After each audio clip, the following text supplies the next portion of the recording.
Welcome to Courageous Conviction.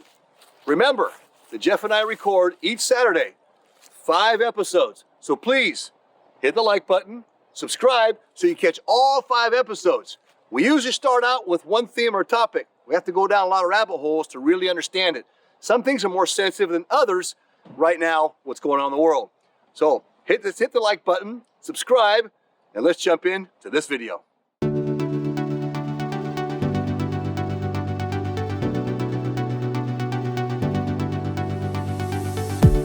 And you can look this up for yourself too. We've talked about this extensively in this podcast, and this is where we put our focus in, is that 688, 77 through 81, so that we can magnify our callings when we are called, if you will. We need to have understandings of things outside, not just the spiritual. And again, this is the basis of the whole CES program in the church, is that we have to be able to make good decisions.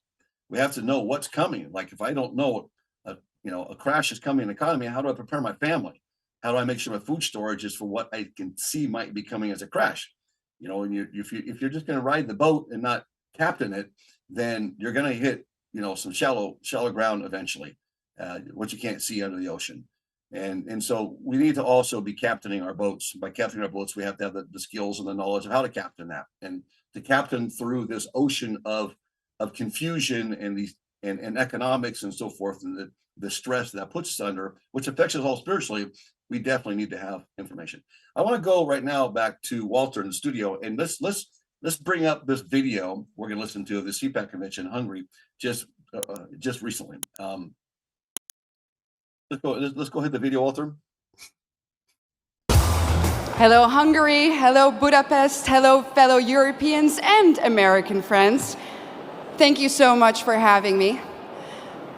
Allow me to skip formalities for a moment and dive right into a subject that is not so cheerful, but very, very necessary to discuss.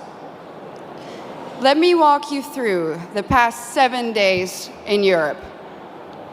This week in Stockholm, 3 elderly women in their 70s were stabbed in broad daylight on the streets. In London, 4 people were stabbed in a time span of just 42 hours. In Paris, hundreds of African migrants took to the street to riot. And in Brigalow, also in France, yet another church was burned down to the ground. And that, ladies and gentlemen, is just a few incidents in just a couple of days on our beautiful continent. But we all know that these incidents aren't incidents anymore. If there's one thing that's for sure, is that we know, and our governments also know, that there is a link between mass migration and crime. Stop in the Dutch city of Dordrecht, something.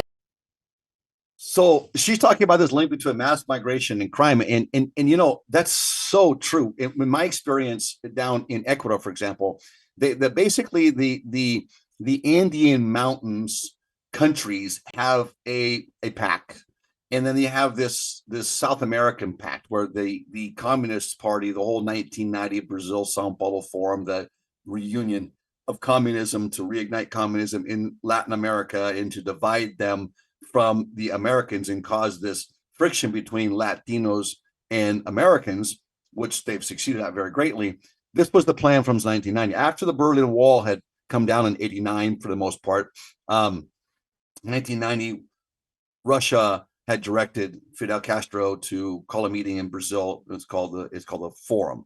Now, this was called the Brazil Sao Paulo Forum. That was the first. And they would have one every year, and that was to reunite and bring camaraderie back to the idea of implementing Marxism throughout Latin America, and then with a plan to infiltrate into America. A plan that you're seeing executed in less than just over 20 years. And actually, if you can argue and go back to a couple of administrations back of presidencies in the United States, you're going to see that plan was still even opened up, even from these Middle Eastern countries. And we're seeing that now rising up in our colleges and around across the nation. These are the effects of mass immigration. Cultures change. You can't take stances anymore. For example, right now, there's the issue between the war taking place right now with certain Islamic sects, and really basically a full Islamic backing, if you will, for the most part. And that's kind of a game that they play between themselves. It's a game, but it's also a serious game.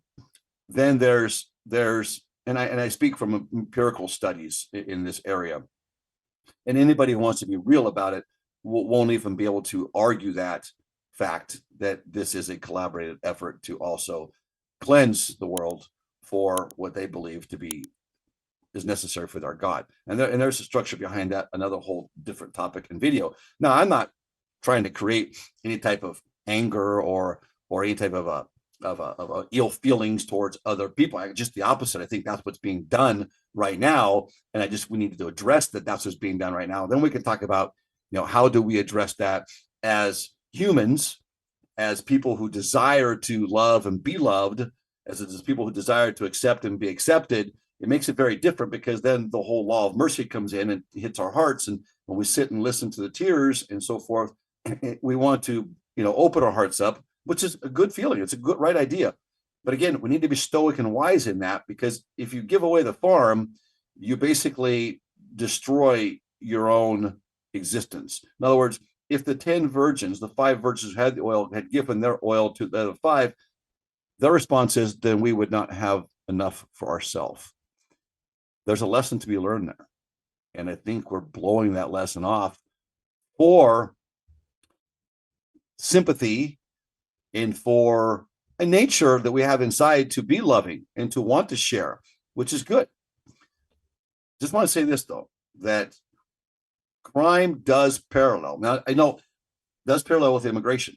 And we saw that happen. Remember my daughter, the attempted kidnap. That's why we finally came home. We got tired, couldn't go to the park without having worried the whole time. You can't just go and relax. If some guy's coming through in a motorcycle, ripping through, and a guy in the back just grabbing a little kid and taking off.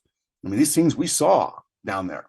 I mean, this child abduction, Tim Ballard was very correct in how prevalent this really is. Now you're seeing the media and Hollywood, they're all coming down on Tim Ballard.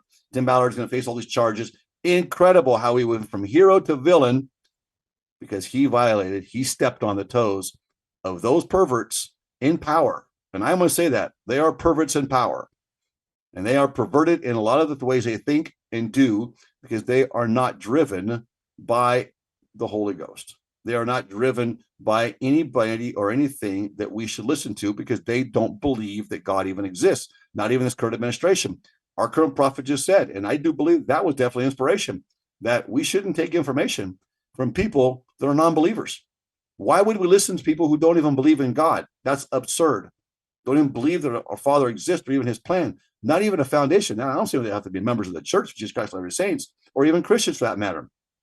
But if people don't believe in a deity, then they don't believe in that there's eternal life or life after death, and therefore they don't believe in consequences, and you cannot trust that in this day and age. So let's keep that in mind. Now, I'm driving through the parking lot recently, and I have some friends visiting from Ecuador, native friends, those Lamanite descendants. Those are some of my best friends I have in all my worldly living and travels. And we drove through a parking lot in California, in Northern California, even, if you will. And there were these Latinos standing. There was a sign, young lady, attractive young lady, but you could definitely see that she's kind of, looks homeless, with her baby standing on the street corner, and the man standing there as well with the sign. And so I drove through, my friend from Ecuador, native, looked at me and said, he went, "Oh no." And in Spanish, he looked at me and he said, "Those are Venezuelans. That's not good. You have those up here? That's the same thing that invaded Ecuador and Peru and brought all the crime to the point where our country now is in shambles, and they now are on the list of those countries, those few countries that have asylum.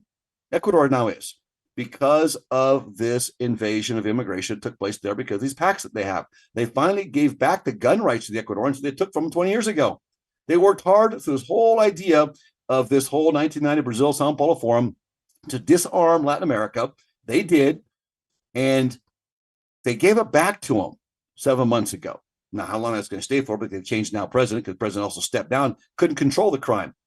Even said that the police can't control the crime anymore either, like what you're seeing take place in the United States. You're not seeing the Coast Guard, protecting what's being driven up on the beaches right now, where kids and people are swimming or surfing. They don't care about human life, and they don't. And that's a reality we have to accept here. And so what you're going to have now, and he said, this is not good. Now, I'm not just picking on Venezuelans, but then again, this is a culture. And these people have come up since they've been born, because it's been long enough now that you've had Chavez and Maduro in power, that you've got a whole generation, going on your second generation, coming up, raised with this and raised in the whole idea of survival of the fittest. So don't think you're going to have a lot more of those good people there coming. Now, do you have members of the church there? Yeah, you do. You just had a temple announced there. However, they're culturally programmed, because they have to program in order to be able to go to church, be able to go to the temple. They have to obey their law of the land, if you would, because it's forced upon them. So when they come here, they're going to come here with that culture in mind, even the good ones. So let's keep going with this video, and just be careful of the fact that we don't put together why crime is increasing so rapidly. So rapidly. You can't even go into a Walmart store without things being locked up, and you got to wait sometimes 20 minutes for somebody to come along and unlock it to go get some razors. That's why I look like this. I couldn't even get razors. I digress. Let's go back to the video, Walter. Something interesting happened the other day. They announced, and this is a small city in the Netherlands, in my home country, that a new asylum center will be put in that little town. And what did the municipality do? They said, we are going to offer citizens who live in the vicinity of this center 1,000 euros to take extra safety measures.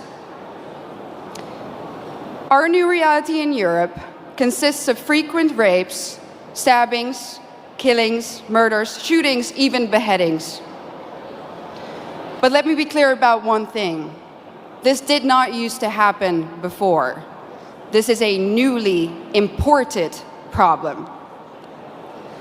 Samuel P. Huntington predicted this over 25 years ago when he wrote, and I quote, "In the new world of mass migration, the most pervasive, important, and dangerous conflicts will not be between the social classes.